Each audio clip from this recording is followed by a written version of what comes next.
Beginilah keseharian Aibtun Nasrul, seorang polisi yang bertugas sebagai Babin Kamtibmas di Kelurahan Ulak Karang Barat, Kecamatan Padang Utara, Kota Padang, Sumatera Barat setiap harinya. Sebelum menjalankan tugasnya, Aibtun Nasrul tetap datang ke kantor untuk melaporkan rencana kegiatannya hari ini. Setelah melaporkan dan mendapatkan arahan dari Kapolsek Padang Utara, AKP Maswanda, Aibtun Nasrul menggunakan mobil patroli langsung menuju lokasi tempat biasanya menjalankan tugasnya. Setelah sampai di lokasi yang berada di Kelurahan Ulak Karang Barat, Aibtun Nasrul bersama rekannya langsung turun menyapa dan berdiskusi dengan masyarakat sekitar.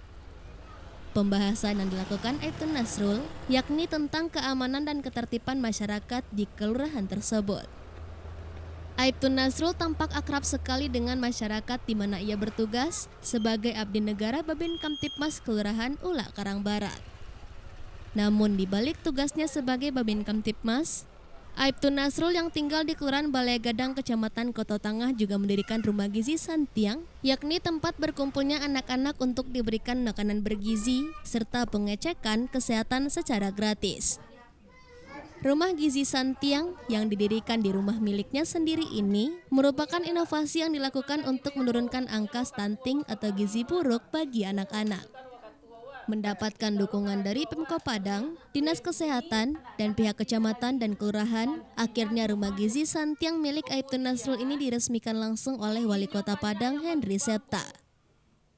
Menurut data dari Pemkab Padang hingga bulan Desember 2022 yang lalu, angka stunting atau gizi buruk di Kota Padang mencapai 1.000 anak yang tersebar di 11 kecamatan.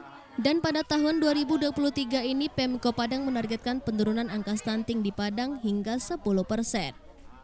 Dengan demikian, upaya yang dilakukan oleh Aibtun Nasrul setidaknya sudah membantu pemerintah Kota Padang dalam menekan angka stunting di Kota Padang, menjadikan khususnya anak-anak di Kelurahan Balai Gadang sehat dan cukup gizi.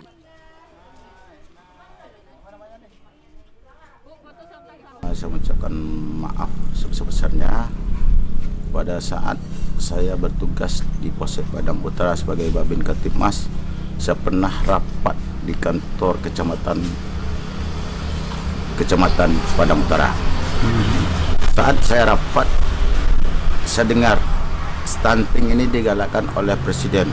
Kita atasi, karena banyak masyarakat kita yang mendapat gizi dan terdapat stunting. Muncullah ide dari dalam lubuk hati saya sampaikan ke Pak Lurah setempat Ulak Karang, langsung kami bikin ide. Setelah itu selesai, saya punya niat lagi. Selesai di daerah Ulak Karang, saya punya niat lagi. Bagusnya saya lihat di masyarakat saya banyak kali masyarakat yang kena stunting. Makanya saya pikir sendiri, kenapa tempat lain bisa saya berbuat, tempat ini enggak, tempat tinggal saya sendiri. Jadi saya ngomonglah sama Pak LPM, mana Pak LPM, kita perhatikan masyarakat kita mungkin tidak sanggup, Bapak Lurah dengan Bapak apa, mungkin butuh bantuan dan inovasi dari kita. Lalu saya ngomong sama PM, kami bikin rapat. Setelah bikin rapat, kami datang secepat mungkin, paling lama tidak salah 1 minggu. Lalu bilang sama Pak PM, kita dapat uang dari mana? Saya bilang kalau tidak ada nanti ibarat kata orang Minang, kayu janjang kita kaping. Yang penting masyarakat kita itu bebas dari sakit stunting.